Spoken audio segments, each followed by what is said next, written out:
diga amém. Como é bom adorar o Senhor e estarmos felizes na presença dEle. Não estou falando que você tem ausência de luta, ausência de problemas, ausência de dificuldades. Não estou falando que está tudo certo, não precisa nada de mudança. Eu estou falando que Jesus é a alegria e a fonte da sua alegria. Mesmo passando às vezes por dificuldades, por lutas, por provações, eu consigo olhar para o autor e consumador da minha fé e me alegrar, sabendo que Ele tem cuidado de mim, mesmo diante das tempestades, mesmo diante das lutas e mesmo diante das tribulações. Diga comigo, abundância. Diga com fé, fala assim, abundância. Diga, eu creio que esse ano é um ano de abundância. Então olha para quem está do seu lado e profetiza sobre a vida dessa pessoa. Fala assim, eu profetizo sobre a sua vida, sobre a sua casa, sobre a sua família, um tempo de abundância de Deus, para a glória do Senhor. Toca nele e diga, receba, aleluia. Quem pode dar um glória a Deus, dá glória a Deus. É isso aí, irmão, vamos celebrando o nome de Jesus. E quando a gente chama o povo para um ano de abundância, o pessoal vai dizer, pastor, esse ano é só palavra de vitória, de vida, é só palavra de conquista. Não, irmão, é só palavra de alinhamento. Porque quem quer crescer, quem quer romper, precisa, antes de olhar para o horizonte, olhar para dentro de si. Por que eu não estou crescendo? Por que eu não estou avançando? Por que eu vou chegando a um segundo mês do ano de 2025 com inúmeras coisas que eu não conquistei em 2023, 2024, 2025 ainda? Por que eu ainda não avancei para viver essa realidade de abundância em muitas áreas da minha vida? Porque em muitas áreas da minha vida eu estou vivendo um tempo de patinação.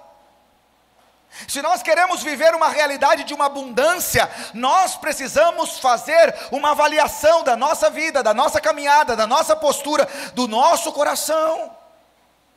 Como nós estamos nos movimentando? Em que direção nós estamos indo? De que forma nós estamos para viver esse tempo da abundância de Deus? Você olha para Moisés, você vê um homem que vai viver um tempo de conquista, um tempo de libertação, um tempo de derramar da presença de Deus, mas primeiramente ele tem um encontro de alinhamento com Deus. É diante de Deus que ele vai dizer, Senhor, eu não sei falar. É diante de Deus que ele vai dizer, manda outro em meu lugar. É diante de Deus que ele vai expor as suas dificuldades, as suas limitações. E é diante de Deus que ele vai ser trabalhado para depois viver um tempo de grande abundância na sua vida. Olha para Abraão, muito confortável na terra dos seus pais, diante da cultura da sua família, vivendo aquele tempo ali, muito bem estabelecido, casado, está tudo bem, mas Deus vai dizer para ele, sai da tua terra, da tua parentela, sai da casa do teu pai, vai para uma terra que eu te mostrarei. E para viver o tempo de abundância, algumas coisas ele tem que se posicionar, algumas coisas ele tem que deixar, e algumas coisas ele precisa agregar à sua vida. E aí nós vamos caminhando. Noé, agricultor, um homem cuidando da terra, mas Deus vai chamá-lo para um processo grandioso, e agora não na agricultura, mas na marcenaria. E esse homem vai ser trabalhado, esse homem vai ser ajustado, para que ele possa viver um tempo de abundância, na presença do nosso Senhor. E assim nós vamos ver inúmeros homens e mulheres de Deus, vivendo essas transformações, vivendo esse alinhamento e esse ajuste, para que eles possam viver um tempo de cura, de restauração, de alinhamento, para desfrutar de tudo aquilo que Deus preparou para as nossas vidas. E por isso eu convido você a abrir a sua Bíblia no livro de Lucas, capítulo de número 17. Nós estamos na escola bíblica falando sobre um livro chamado A Isca de Satanás. E como igreja nós estamos vivendo um tempo novo também. Esse ano nós estamos gravando cada capítulo desse. Nós fizemos um resumo dos capítulos e nós estamos gravando.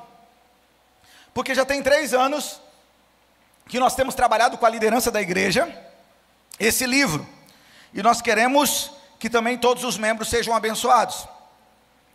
Esse ano nós vamos, pela misericórdia e graça do Senhor também, viver um tempo de abundância, e se nós cremos nisso, nós vamos estar gravando todos os materiais de estudo para batismo. Nós vamos gravar vídeos de 25 a 30 minutos, o que é o batismo, o que é a ceia do Senhor, o que nós cremos sobre membresia, o que nós cremos sobre dízimo e oferta, a história da Igreja Batista da Graça, o que é caminhar dentro dessa realidade bíblica. Para quê? Porque se nós cremos num tempo de abundância, nós estamos falando também de vidas transformadas e restauradas pelo poder do nome de Jesus. Nós estamos falando de salvação, nós estamos falando de batismo, nós estamos falando de chegada de vidas e famílias, e eles não podem ficar dependentes do pastor Tiago, do pastor Ítalo, do missionário Adaildo, não. Então nós teremos todos os vídeos gravados, e qualquer um dos nossos amados irmãos aqui pode chegar numa sala de aula e dizer, vamos ao primeiro estudo, e solta o vídeo. Nós queremos viver o tempo da abundância, então nós não esperamos a abundância chegar para nos preparar, nós nos preparamos crendo no mover de Deus, como o profeta vai dizer, olha para o céu, e o que você vê? Ele vai dizer, eu vejo uma pequena nuvem, então ele diz, se prepara porque vai vir chuva, mas eu só estou vendo uma pequena nuvem. Não, mas eu estou vendo é um sinal para a glória e louvor do nome de Jesus. Nós precisamos crer naquilo que nós caminhamos. A Bíblia diz em Hebreus que a fé é o firme fundamento das coisas que se esperam. E quando nós esperamos no Senhor, nós precisamos estar convicto de quem cuida, de quem zela, de quem traz, de quem faz, de quem opera. E se é Deus, creia somente e se posicione a viver para a glória do Senhor todos os dias da sua vida. Lucas capítulo de número 17, versículo 1, Jesus está dizendo, e ele diz assim, disse Jesus aos seus discípulos, é inevitável que venha escândalos, mas ai daquele por quem vierem. Mantenha a sua Bíblia aberta aí. Jesus está falando sobre a palavra escândalo, que tem a sua origem na ofensa. Essa realidade dessa palavra escândalo vem da origem grega scandalon, que significa armadilha, isca, obstáculo no caminho. Isso revela, irmãos, a estratégia de Satanás. Presta atenção. Quando você encontra dentro da sua casa uma catita, um ratinho daquele ali, você fica desesperado. Você fala, meu Deus do céu, o que eu vou fazer? E alguns usam uma estratégia, eles pegam uma ratoeira e colocam lá. Mas se você deixar somente a ratoeira, nada vai acontecer. Mas quando você coloca a ratoeira, o que você coloca ali na ratoeira? Um queijinho, um presunto, alguns colocam um pãozinho, né? Você coloca algo de atrativo, para que aquele animal seja atraído àquele lugar, e ele possa ser capturado. O tema da mensagem hoje é, quando o diabo nos prende sem correntes. Muitas das vezes estamos vendo o agir do inimigo em tantas áreas, na prostituição, na bebedeira, no tráfico. Em tantas áreas nós percebemos o agir do inimigo destruindo famílias, destruindo pessoas, acabando com lares. Mas às vezes não prestamos atenção em situações pequenas que muitas das vezes geram esfriamento, tristeza e angústia na nossa alma. Não prestamos atenção que Satanás colocou uma isca, e muitas das vezes nós fomos capturados por essa isca e não percebemos. Mas a realidade da nossa vida, depois dessa captura, reflete que não é natural o que nós estamos vivendo, que há uma realidade de uma prisão espiritual. E para nós, irmãos, entendermos isso, Satanás, quando coloca a sua ratoeira, a isca que ele coloca para nos pegar, eu e você, é a ofensa. Diga comigo, ofensa. Fala mais forte, fala ofensa. E o que Jesus está dizendo aqui em Lucas 17, está dizendo que ela virá. Mas o texto ele vai dizer assim, ó: ai daquele por quem ela vier. Ele não está dizendo só que a ofensa virá, ele não está dizendo só que você será ofendido. No relacionamento na sua casa, com a sua família, você será ofendido. No relacionamento lá com os seus familiares, você será ofendido. No relacionamento no seu trabalho, você será ofendido. No relacionamento igreja, muitas das vezes você será ofendido. Mas você também, irmãos, não é um coitadinho. Você também inúmeras vezes ofenderá. E às vezes somos ofendidos por uma palavra colocada fora do tempo, com uma altura de voz desnecessária, em um momento onde as emoções estão acaloradas. Muitas das vezes a nossa postura acontece em uma reação a uma ofensa, a uma atitude, e muitas das vezes tudo isso é um problema pessoal. Nós geramos uma expectativa, nós ansiamos por algo, nós construímos aquela realidade, nós pensamos que seria daquele jeito, e quando não acontece da nossa maneira, do nosso jeito, nós nos frustramos. E quando nós não frustramos, muitas das vezes não sabemos viver isso ou lidar com isso. Quantas pessoas estão presas emocionalmente, espiritualmente e não acordaram para isso? Cuidado com a isca de Satanás, porque a ofensa é só o primeiro passo para essa prisão. E a realidade, irmãos, não é só a realidade da ofensa, mas é a realidade com o que você faz com ela.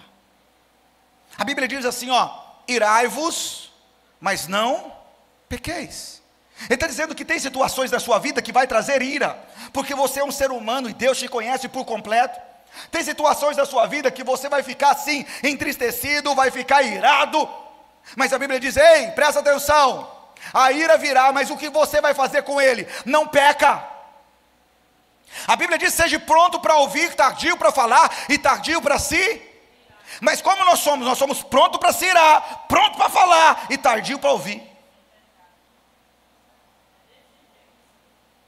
Nós não paramos para refletir e para analisar tudo que está ao nosso lado.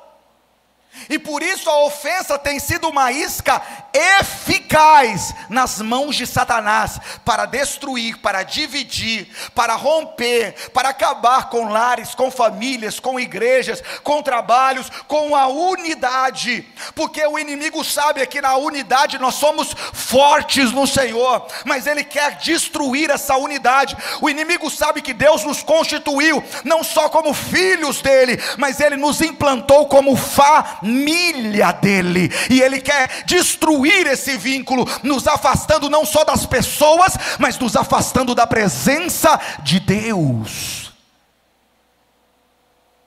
E às vezes estamos pensando que a vida está tudo tranquilo e não percebemos ou não fazemos uma análise do nosso coração. Por que você não está crescendo? Por que você não está rompendo? Por que você não está avançando? Porque muitas das vezes você mordeu a isca da ofensa e está vivendo uma realidade de amargura, tristeza. Essa realidade de olhar para dentro de ti e parece que a sua paz foi retirada de você, foi roubada. Essa realidade de olhar para dentro e dizer: Senhor, eu preciso de ti, eu necessito de ti, reconhecer as suas limitações.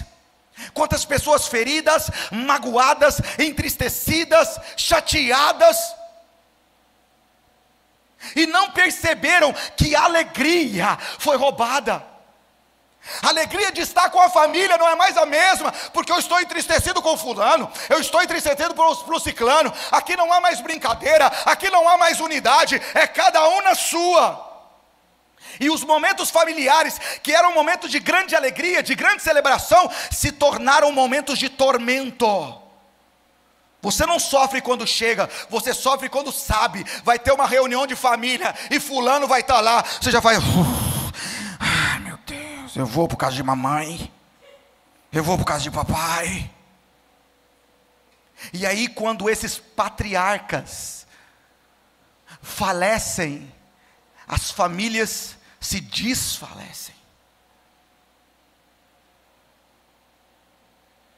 Essa realidade de olhar para o contexto, o trabalho que era para ser um lugar de uma equipe trabalhando junto, aonde um soma com o outro, aonde um cresce com o outro, aonde um auxilia o outro, e todos juntos trabalham para a conquista daquela empresa, porque se aquela empresa cresce, todo mundo é abençoado, vira um ringue de boxe, aonde as pessoas não se falam direito, não conversam direito, e disputam um com o outro, não há relacionamento.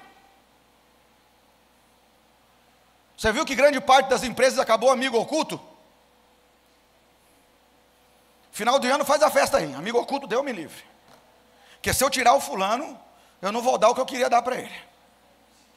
O que eu queria dar era um murro, mas eu tenho que dar um chinelo, tenho que dar um negócio.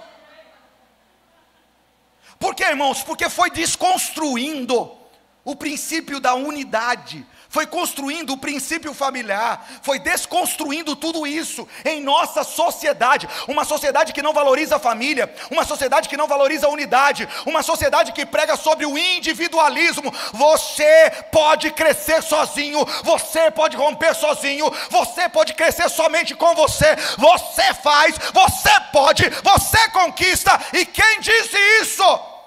Se Deus disse, não é bom que você esteja sozinho. Na sua realidade de intimidade com Deus, Deus vai dizer, eu vou para o Pai, mas você não vai ficar sozinho não, eu enviarei o Espírito da verdade que habitará em você, porque Ele te guiará em toda a verdade. Deus está dizendo, você sozinho não dá jeito, você precisa da presença do Espírito, você precisa caminhar com pessoas, você precisa viver essa unidade, você precisa lidar com isso, mas Satanás sabe disso, porque ele habitava os céus, porque ele estava nessa coinonia, mas ele saiu desse ambiente para um propósito de divisão, de confusão, de contenda e de guerra. Pastor, isso não é fácil, mas quem te disse que era fácil? Se você abrir a sua Bíblia em Gênesis capítulo 50, a partir do versículo 20, você vai ver a postura de José. Quem era José? Vendido pelos seus irmãos? Vendido pela sua família? Ele é jogado num buraco, ele é vendido como escravo, ele passa por lutas e dificuldades, mas presta atenção. Faz uma análise da vida de José. Tudo acontece por causa da ofensa. Como assim, pastor? Os seus irmãos se sentiram ofendidos. Pensa você, nasce um, nasce dois, nasce três, nasce quatro, nasce os irmãos todos, são tudo junto, com pai, com mãe, está todo mundo ali, e o seu pai ama uma mulher, e ele deseja aquela mulher, mas a mulher é estéril. Mas o Senhor, pela graça e misericórdia de Deus, abre a madre dela, e ela tem um filho. Aquele homem que ama aquela mulher, aquele homem que desejava ter um filho com ela, agora tem um filho. Esse filho é José. Ele faz capa para José, ele anda com José, ele ouve José, ele ensina José, ele caminha com José. E como estão os irmãos? Se não nascesse, era eu. Se não viesse, era eu. Aí a ofensa entra no coração, é a amargura, é tristeza, é o isolamento, é a separação, até o ponto de terem a coragem de lançar e dizer, se ele sair das nossas vidas, nós seremos amados pelo Pai. Se ele for retirado de nós, o nosso Pai olhará para nós, o nosso Pai perceberá nós, ei, ele precisa ser retirado daqui.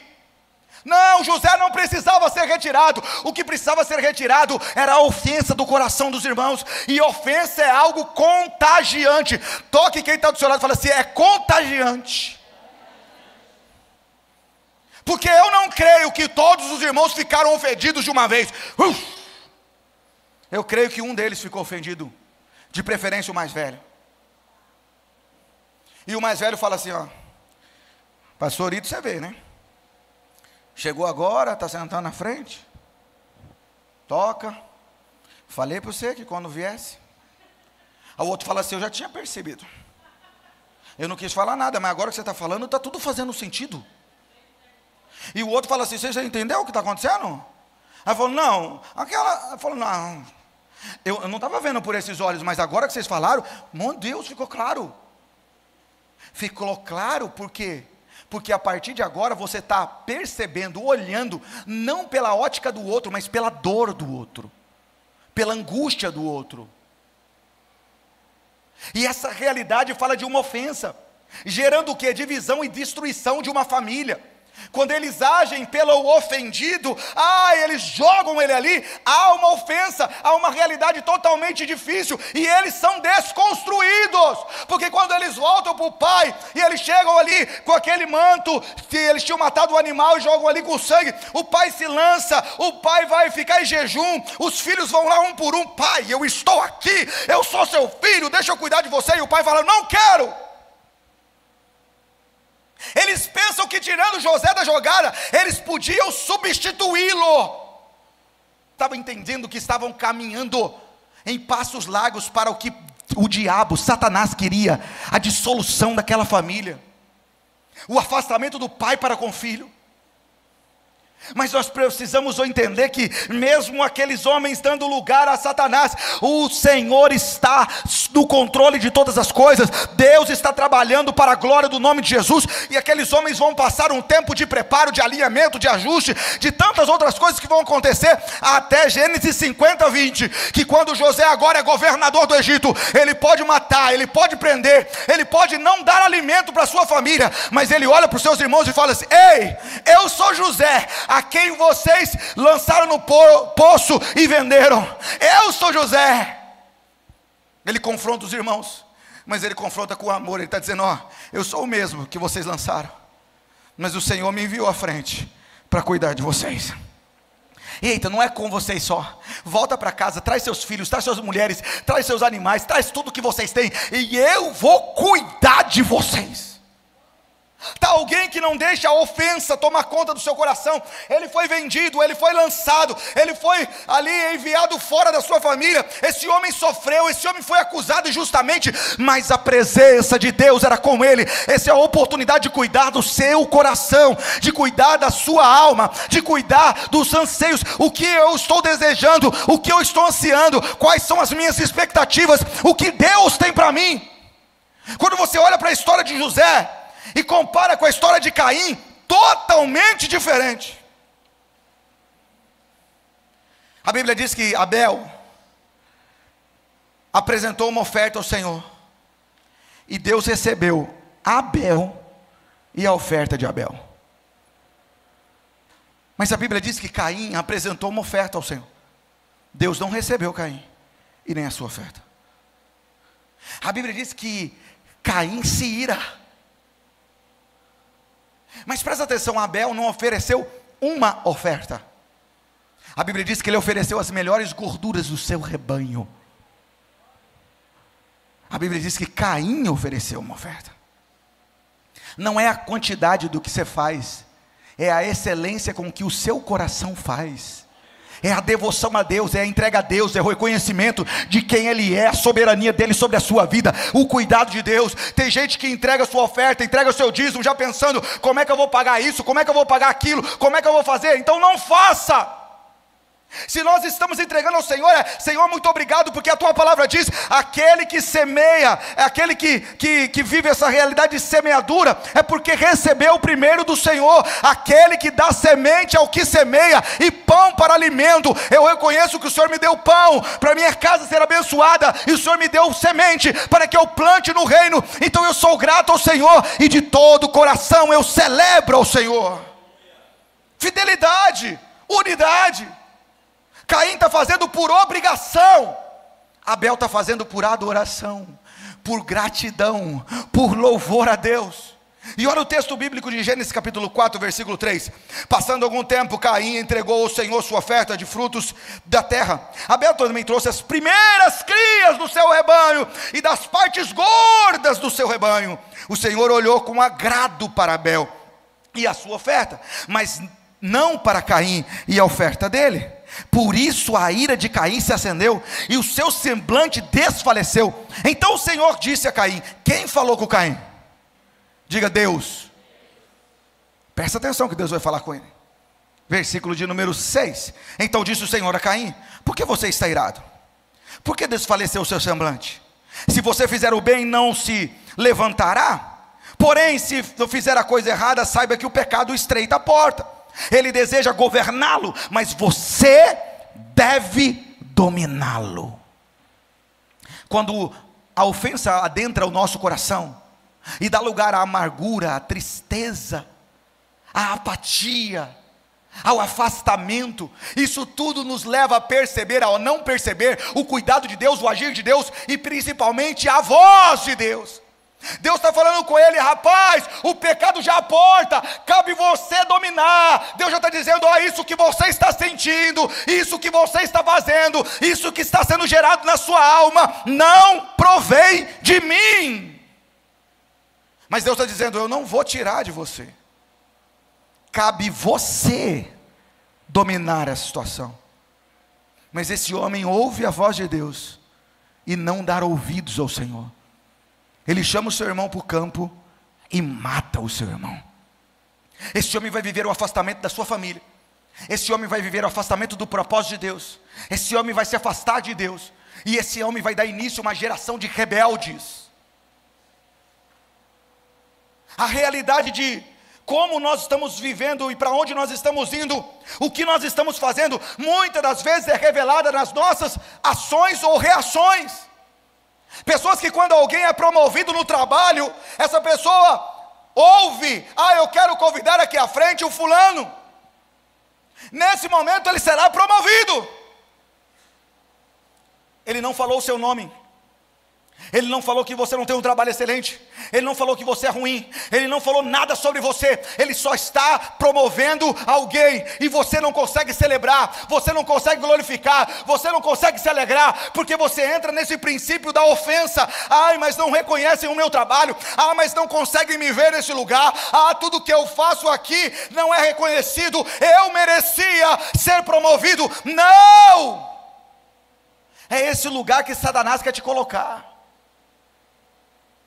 Se aquela pessoa foi promovida, se coloque à disposição, faça diferença, seja excelente no seu trabalho, perceba onde você precisa melhorar, vai para frente, se alegre, porque se alguém está sendo promovido, é porque naquele lugar tem espaço para crescimento.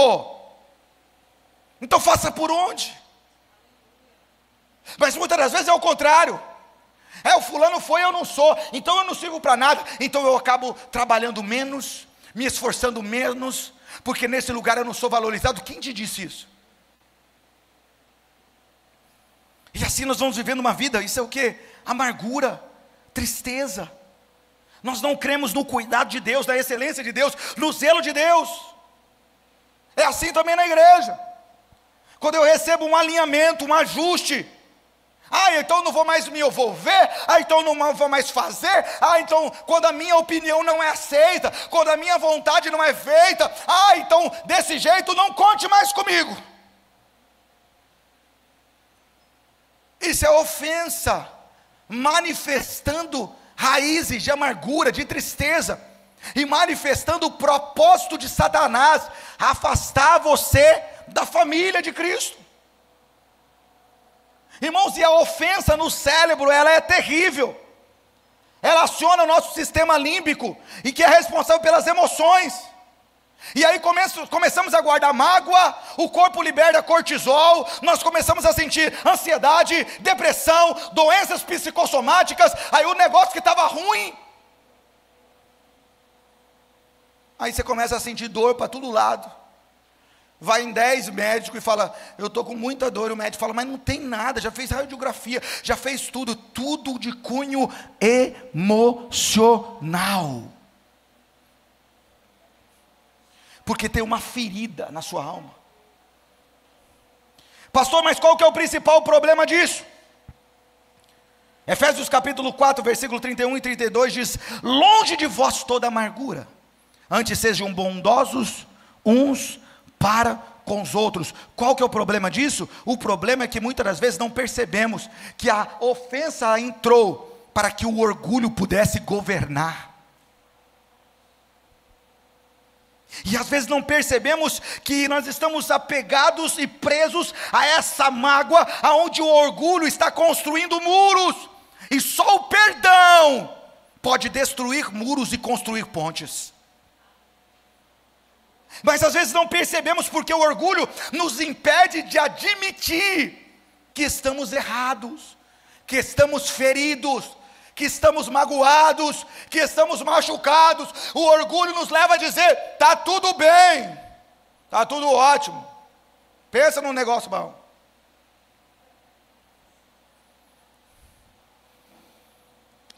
Muitas das vezes criamos muros para nos proteger, mas esses muros acabam nos aprisionando.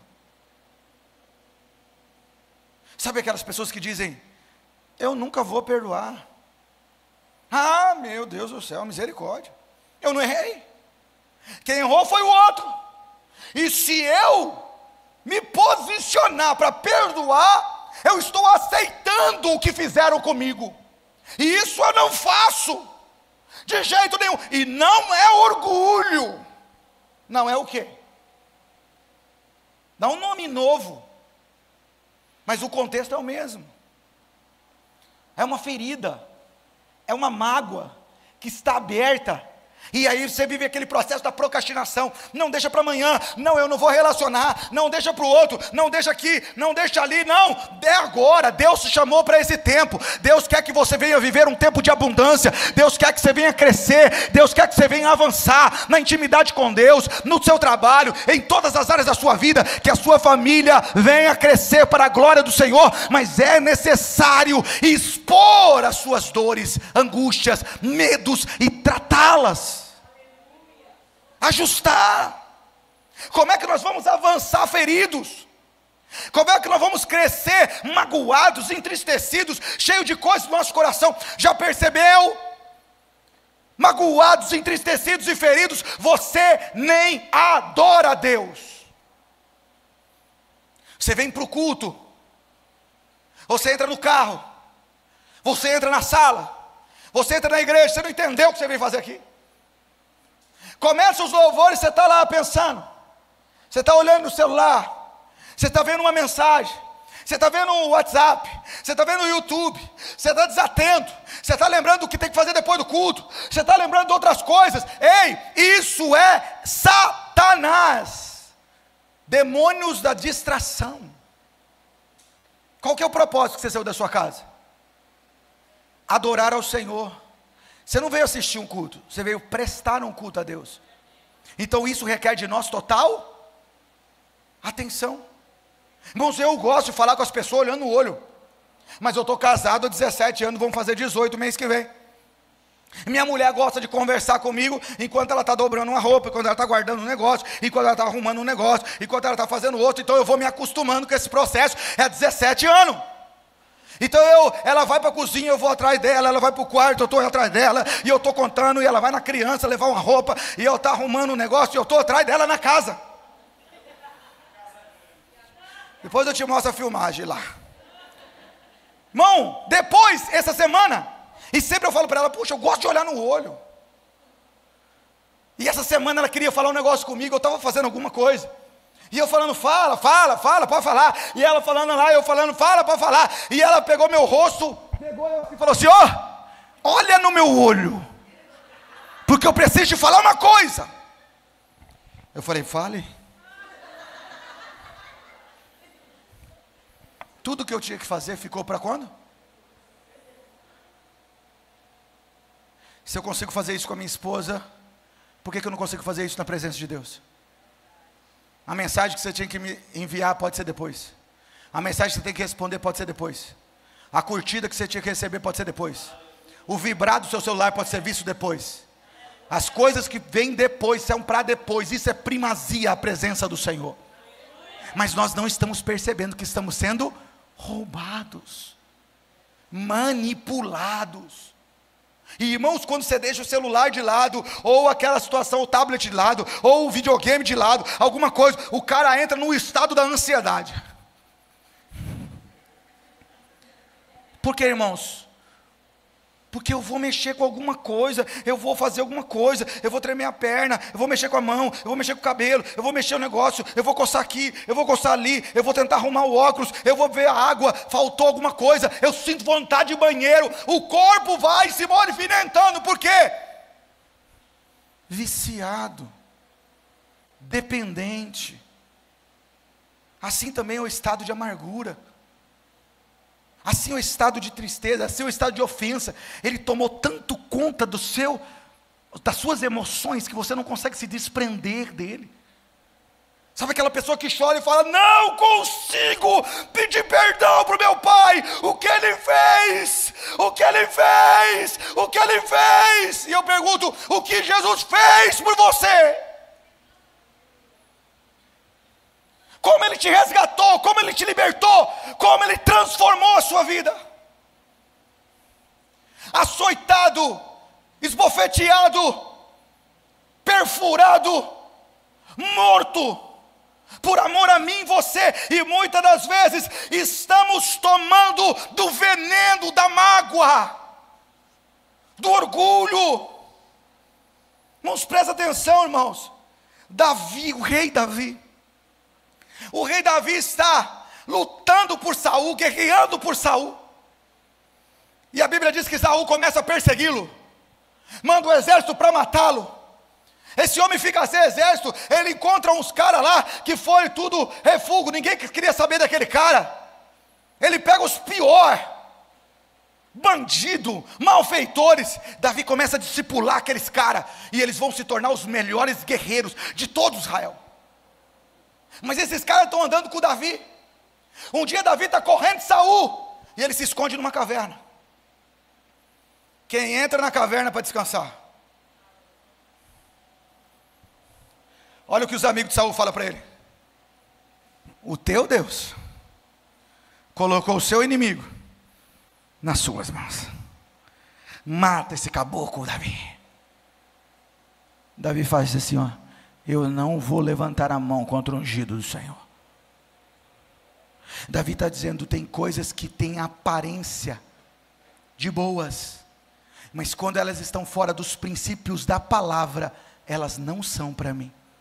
Elas podem parecer bonitas, podem parecer agradáveis, podem parecer desejáveis, como o fruto que estava na árvore proibida, mas havia uma direção de Deus: não é para comer. A Bíblia diz que era bonito, que era desejável, que era prazível, ai que delícia, mas Deus disse o quê? Não comerás. Não é a beleza, não é o desejo, não é as emoções que podem governar a nossa vida, mas precisam ser os princípios. E a Bíblia diz que Davi corta só um pedaço da capa.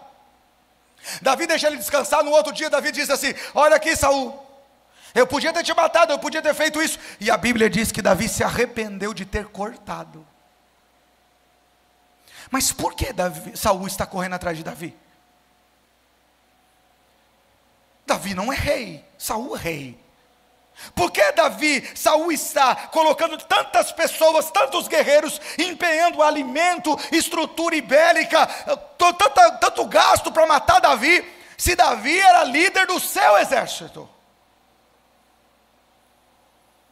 Toda batalha que Davi ganhava, quem era o rei? Então a vitória era de quem? Saul. Toda conquista que Davi tinha, a vitória era de quem? Saul. Então Saul está vivendo um tempo mágico, grandioso, poderoso, porque aquele homem que estava tremendo diante do gigante Golias, agora com Davi à frente do seu exército, é o maior conquistador da história. Israel está vivendo um tempo de conquista, aonde Davi passa, ele conquista. Mas a Bíblia diz que um dia Saul está subindo para sua casa, e ele passa pelas mulheres que estão lavando roupa, e os cantos das lavadeiras eram assim, ó: Saul matou 1000, mas Davi matou seus 10.000.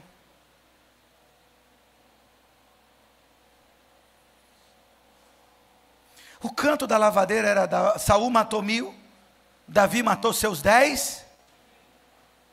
a ofensa entrou no coração de Saul. Ele não conseguiu enxergar Davi como um aliado. Ele não conseguiu enxergar as vitórias de Davi sendo conquistas dele. Ele consegue agora enxergar Davi como um inimigo, como um oponente, como alguém a ser destruído, porque não foi uma fala de Davi, não foi uma postura de Davi, não foi uma traição de Davi, não foi alguém que chegou com um mexerico dizendo, Davi falou isso de ti, rei. Não, era o canto das lavadeiras, mas aquilo foi essencial para que Satanás colocasse no coração de Saul ódio, tristeza, rancor, amargura, e não descansasse enquanto não destruísse a Davi. E muitas das vezes é essa a realidade do orgulho, gente. E como eu ajo com isso? Quando um amigo te decepciona, é a realidade de olhar nos olhos dele e dizer, ei, precisamos conversar. É a realidade de abrir o seu coração e não deixar que a amargura, a opressão, a tristeza e o orgulho comandem a sua existência, mas que a palavra de Deus seja a fonte inesgotável das suas ações, das suas atitudes e o fundamento primário da sua vida, da sua fé e das suas atitudes. Quantas pessoas eu vejo em cima de um caixão gritando, chorando, não feche, não veja. Quando eu vou para esse tipo de velório, irmão, eu sou o primeiro a falar, pode fechar. Pastor, o senhor não está vendo a angústia da família? Não, o problema dele era para ser resolvido antes. Agora não resolve mais não. Fecha o caixão e vamos embora, para de birra. Quantas vezes, irmãos, eu fui em velório que eu só fui lá porque era do amigo de alguém que queria que eu pregasse. Conhecia ninguém. E me apresentava família, eu gosto de pregar em velório, penso num cara que gosta. Aí, me apresentava o filho, me apresentava a esposa, me apresentava tudo. Quando eu começava a ver aquela choradeira de filho, de primo, de tudo, eu falava ou para um filho ou para uma mulher assim, posso resolver? Ela falava, pode. Eu falei, então está resolvido. Já chamava o cara da funerária e falava, pode fechar. Vamos levar. Quando chegava, falava assim, vamos abrir um pouquinho aqui perto do negócio? Não vai abrir pouquinho nenhum. Nós vamos fazer o sepultamento. Glória, glória, aleluia. Pode ser. Glória, glória, aleluia. Joga a flor. Porque o problema não tem nada a ver com aquele corpo. O problema tem a ver com o orgulho de pessoas que não resolveram os seus problemas quando estava vivo. De um filho que não buscou o pai e disse, me perdoe, pai. Ou olhou para o pai e falou assim, aquilo que o senhor me disse me feriu, e buscou unidade. Não é a realidade da morte, não é a realidade da saudade, mas é a realidade de um confronto. Não é arrependimento, é remorso. Porque agora não pode mais fazer, agora não pode mais ajustar, agora não pode resolver, porque deixou para depois, deixou para depois, agora vai ter que lidar sozinho com a sua mágoa, com a sua amargura, com os seus ressentimentos. Graças a Deus que existe a misericórdia do Senhor sobre as nossas vidas. Mas nós precisamos ser duros, porque Satanás vem para destruir, irmãos, ele vem para romper, ele vem para criar divisão. A Bíblia diz em Provérbios 16:18, a soberba precede a ruína. Irmãos, o orgulhoso sempre vai ter um encontro com a queda.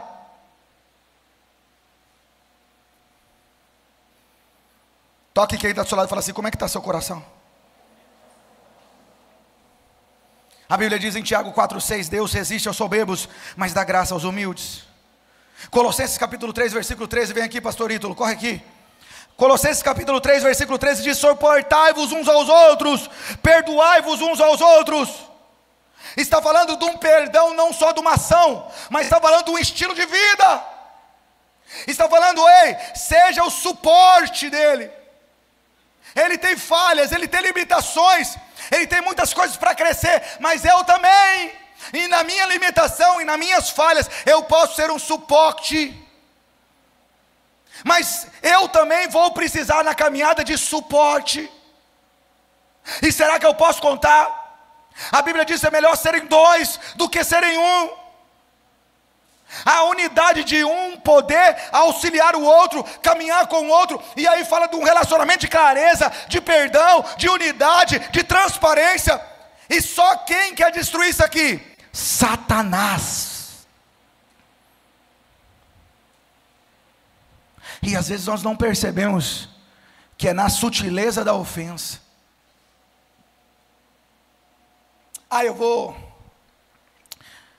Próxima semana eu vou convidar o pastor Ítalo para trazer uma palavra, uma mensagem. Eu vou gerando expectativa no meu coração. Lógico que eu vou chegar para ele vai falar que pode, que legal, que bênção. Eu vou aproveitar esse dia, vou fazer tal coisa, vou me preparar assim. Eu crio a minha expectativa, sem falar com ele. Eu chego nele e falo assim: e aí, meu amado, semana que vem dá para você ministrar? E ele fala: pô, pastor, semana que vem não dá. Quem criou a expectativa? E o passeio que eu pensei? E a saída com a família? E tudo que eu construí na mente? E aí eu posso ser um bebê. Então não te coloco mais. Já vi que não posso contar com você. Mas quem que fez as expectativas?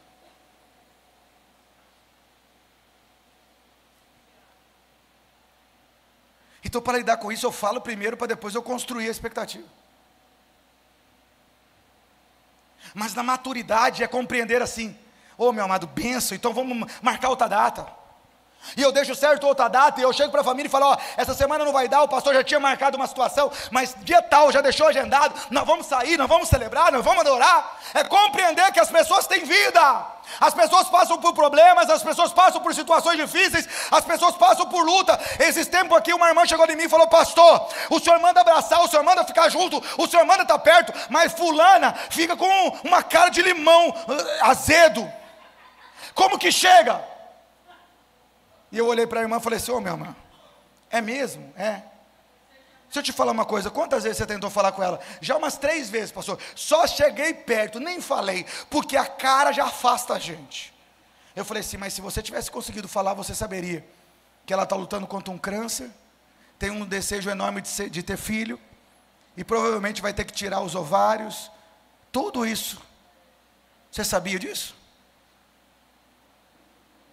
Então às vezes a cara que você chama de limão azedo é uma expressão da sua dor, como Ana na palavra de Deus, quando o profeta olhou para ela e viu a sua angústia, disse: você está bêbada? E ela disse: não, era angústia da sua alma. Às vezes nós não nos colocamos à disposição para ouvir o outro, para conhecer o outro, para perceber o outro, para falar com o outro, e aí não entendemos as lutas, as batalhas e as dificuldades, mas quando nos dispomos a ouvir, nós percebemos o quanto nós prejulgamos o outro, e aí nós dizemos: misericórdia de mim, Senhor. Mas o quanto aquela ofensa, o quanto aquela tristeza, o quanto aquela mágoa não gerou o seu afastamento das pessoas. Muito obrigado, pastor. E esse é o propósito de Satanás, não é de Deus.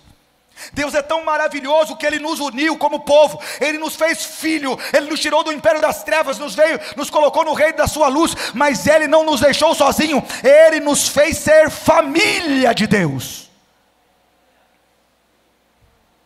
E eu faço uma pergunta para você: quem tem uma família perfeita, levanta a mão.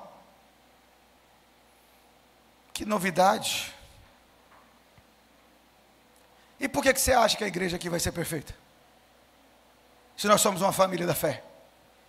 Irmão, se você é perfeito, esse não é o seu lugar. Porque aqui só tem espaço para um perfeito, e ele é Jesus. E a Bíblia vai dizer lá em 1 Coríntios, capítulo de número 14 em diante, vai dizer que quando aquele que é perfeito vier, tudo que é imperfeito se transformará. Então só quando ele voltar, a trombeta ainda não tocou, Jesus ainda não voltou, então nós continuamos sendo imperfeitos, necessitados da misericórdia, da graça, do mover, do Espírito Santo de Deus, lutando contra a ofensa, lutando contra a ira, lutando contra o orgulho, lutando contra o pecado, na dispensação dos princípios da palavra de Deus, dependentes dele. E ele nos chama a viver o amor, e o amor vai pelo perdão. Toque quem está do seu lado e fala assim: você está disposto a perdoar? Por isso que o Pai Nosso vai dizer,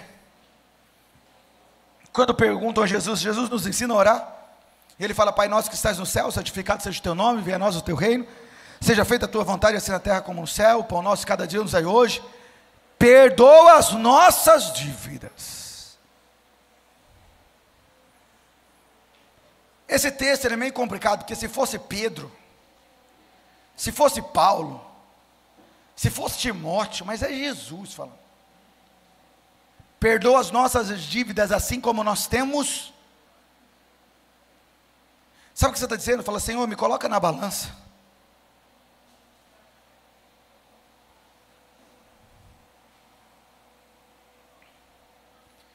O que você pode fazer hoje para restaurar aquele relacionamento que foi quebrado?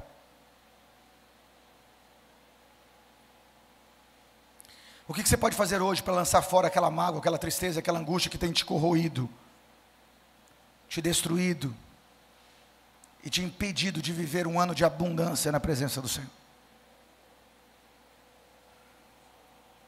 Nós dissemos aqui na igreja, nós somos uma família de imperfeitos, sendo transformados por um Pai. E eu gosto muito desse texto, Efésios capítulo 4, versículo 2 e 3. Sejam completamente humildes e dóceis, sejam pacientes, suportando uns aos outros com amor, façam todo o possível para conservar a unidade no Espírito, pelo vínculo da paz. Sabe por que eu gosto desse texto? Porque ele sabe da luta que é para viver isso aqui. Porque ele fala: sejam dóceis. Meu Deus, tem gente, irmão, que não é doce de jeito nenhum. Ele fala assim: ó, sejam humildes. Tem gente que a humildade passou distante quilômetro. Sejam pacientes. Misericórdia. E aí ele vai dizer assim, ó: façam todo o possível para conservar. Ele está dizendo: vai exigir de você empenho, dedicação, força física, posicionamento, para viver o que a palavra de Deus te chama a viver. Ele está dizendo: eu sei o que eu estou dizendo, faça todo o possível. É o que Jesus está dizendo lá em cima, ó: vai vir a ofensa, vai vir não, irmão, não é a questão só que vai vir sobre você, você também ofenderá pessoas. Quantas vezes você ofendeu um familiar? Irmão, nós dizemos, nós somos uma família do quê? Nós somos uma família Então o primeiro, irmãos, no foco é em nós, não é no outro. Se eu faço parte dessa família, eu também sou imperfeito. Olha a realidade de Isaías, no capítulo 6. Pai, eu sou um homem de lábios impuros. Primeiro eu. Ele podia dizer: ah, pai, eu estou no meio de um povo de impuros lábios, e por isso eu sou um homem de lábios impuros. Mas como é que o senhor queria que eu vivesse outra realidade dentro de um ambiente? Não, ele faz: eu sou um homem de lábios impuros. Eu sou um homem com falhas, eu sou um homem com pecados, eu sou um homem que preciso mudar meu posicionamento, e habito no meio de um povo de impuros lábios. Nós somos uma família de imperfeitos. Está dizendo que todos nós estamos num processo de construção, todos nós estamos num processo de crescimento, e isso inclui o quê? A família da fé. Nós temos falhas, nós temos desafios, nós temos dificuldades, mas Deus nos chamou a viver nessa família. E Deus nos colocou nesse lugar de amor, de graça, de misericórdia, mas de crescimento. Mas Satanás não deseja esta unidade. Satanás não deseja o seu crescimento. Satanás não quer que a sua família tenha referência. Satanás não quer que você vive longe da mágoa. Satanás quer divisão, confusão e contenda.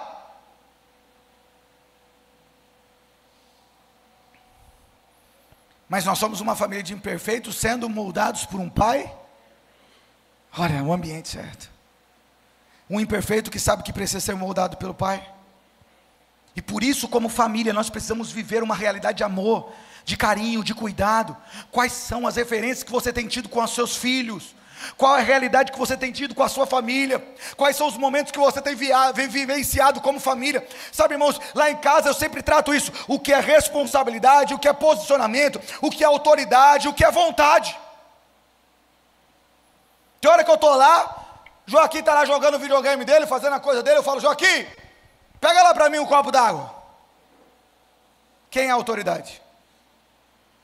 E eu estou ali com a mãe dele, preparando uma coisa, ajeitando um negócio. Aí ele larga o controle.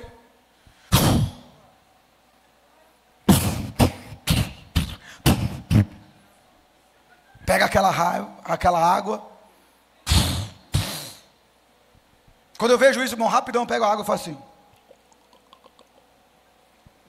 Quando ele senta, eu falo: pega lá de novo que acabou. Ele senta e levanta e fala.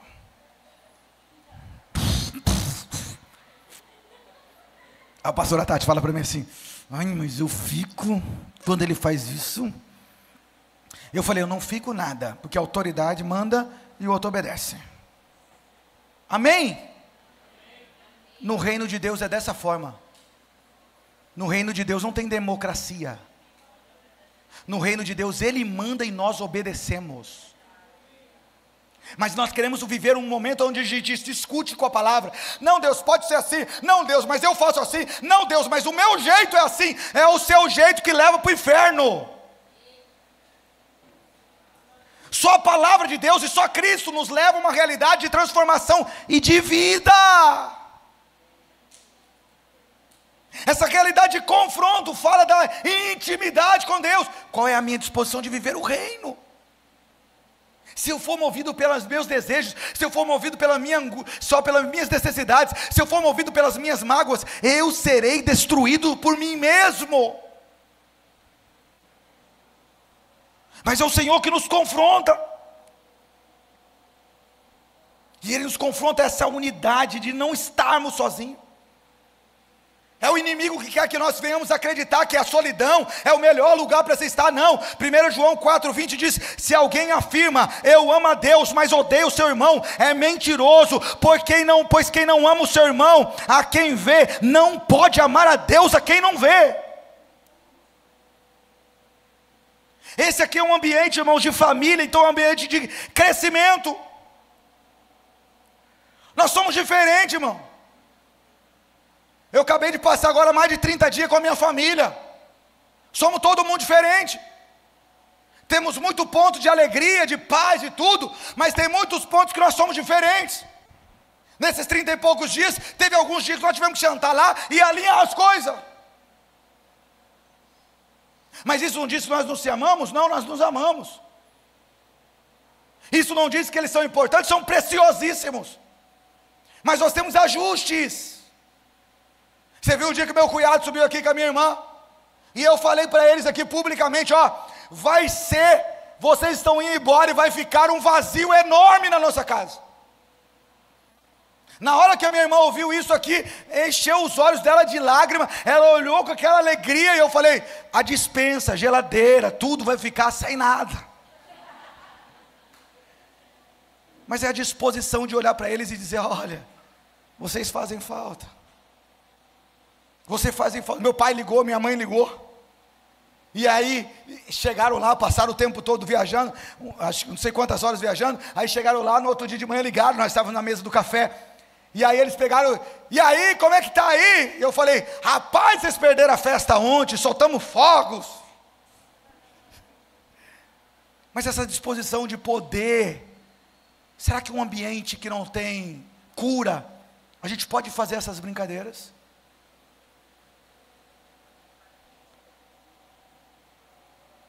e meu cunhado riu, e meu pai riu, e todo mundo brincou. É a unidade de poder estar juntos, mas sabendo que nós somos.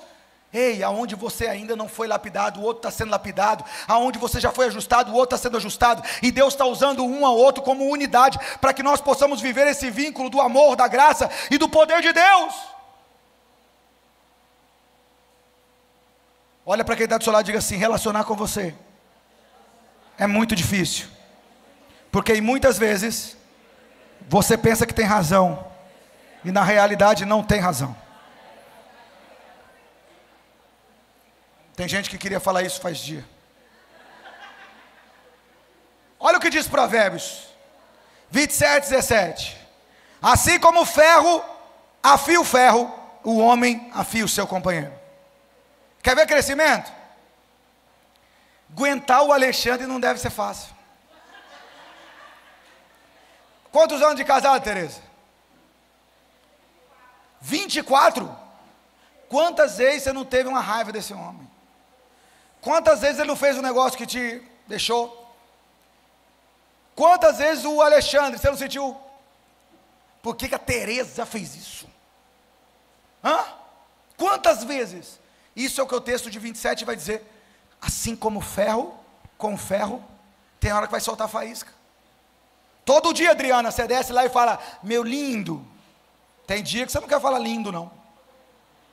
Tem dia que você vai falar assim: meu feio, mas fica. Não é pela beleza, mas pela disposição, pela situação. Quantas vezes nesse tempo de casado não teve rusga lá? Quantas vezes você subiu em casa, Júnior, correndo assim: eu quero ver essa mulher. E quantas vezes você subiu bem devagar e falou assim: meu Deus do céu, quando chegar lá vou ter que ouvir tudo isso dessa mulher. É luta, irmão. Relacionamento de pai para com filho, relacionamento de amigo com amigo, relacionamento de irmão, tudo vai ter faísca. Isso fala de crescimento, isso fala de amadurecimento. Quem não está disposto ao confronto, quem não está disponível para ser alinhado, nunca estará pronto para avançar e crescer. A Bíblia diz que o relacionamento de amigo cresce assim como o ferro com o ferro se afia, para que eles possam ficar afiados. Assim é o homem, o seu companheiro, a unidade. É que difícil com a Nilene. Senhora, Daltinho entrou de férias na mesma época que a Nilene, né? Vou contar essa aqui, depois eu peço perdão para ele. Ele entrou junto com a Nilene, né? Aí todo dia ele estava fazendo um negócio. Toda vez que eu encontrava o Daltinho, ele falava: hoje fomos no médico, hoje fomos em tal lugar, hoje fomos comprar tal coisa, hoje fomos arrumar um negócio do portão, hoje fomos não sei o quê. Eu falei: meu Deus, né? Aí o Daltinho falou para mim assim aqui na semana, né? Pastor, a Nilene voltou a trabalhar. A Nilene falou: voltei a trabalhar ontem. Eu falei: e você, Daltinho? Só sexta-feira que eu volto, pastor. Eu falei: então agora você entrou de férias. Porque sempre tinha uma coisa para fazer que ela encontrava. Mas isso faz parte de uma? Não, irmão. Elas têm uma visão que nós não temos. Lá em casa eu já faço assim, ó. A hora que vai voltar de alguma coisa, eu já falo para ela assim: o que você tem para fazer? Eu estou pensando em fazer isso. Eu chego em casa, faço tudo e falo assim: e agora? Ela falou: não, agora eu vou fazer isso. Eu falei: então agora eu vou fazer isso. Aí ela fala: beleza. Quando ela me chama, eu falo assim: fala lá para sua mãe que eu estou fazendo tal coisa. Aí ele fala para ela: deixa ele. Essa unidade, porque Satanás quer só encontrar uma unidade para gerar no seu coração a tristeza, a mágoa e a destruição. Por que isso ia ser diferente no ser igreja? Às vezes é uma mensagem, às vezes é uma situação, às vezes é algo que o inimigo gera para conduzir a divisão, ao afastamento, à amargura. Satanás sabe que essa unidade nos fortalece, então ele trabalha para semear o quê? Contenda, ofenda, orgulho, nos levar para longe da presença de Deus e para longe da presença dos irmãos. Mas o nosso Deus, que é perfeito, nos chama para perto, nos ajusta, nos alinha e nos leva ao crescimento, dizendo: filho, eu te amo, e por isso eu corrijo e eu castigo quem eu amo. Ei, meu filho, eu não sinto prazer em ver você arrebentado, eu não sinto prazer em ver você amargurado, eu não sinto prazer em ver você errando, eu não sinto prazer em ver você pecando, eu não sinto prazer em ver a sua vida sendo destruída, mas eu quero te ajustar e te alinhar, para que você possa entender os planos e os projetos que eu tenho para a sua vida. E os projetos que eu tenho para você são projetos de paz, são projetos de bênção, são projetos de conquista, são projetos de abundância. E para isso você precisa ser ajustado no seu coração, nas suas emoções, na sua visão, na sua percepção e nas suas ações e reações. A disposição de ver ou viver um tempo de abundância passa pela nossa disposição de nos relacionarmos com Deus como Pai. Deixar que o Pai assuma o comando da sua vida, das suas emoções, do seu posicionamento e das suas decisões. Essa disposição de se lançar diante do Senhor e dizer: Pai, o meu coração está assim, a minha vida está assim, e eu peço ajuda, eu peço auxílio, me direciona. E quando a direção do Senhor vem para o perdão, para o arrependimento, para o quebrantamento, para a unidade, para o confronto, eu me disponho a ser trabalhado, e o nome do Senhor é exaltado, e eu posso desfrutar de tudo aquilo que Deus tem para a minha vida. Deus não te chamou para uma realidade de angústia, depressão, opressão, amargura, tristeza e ofensa.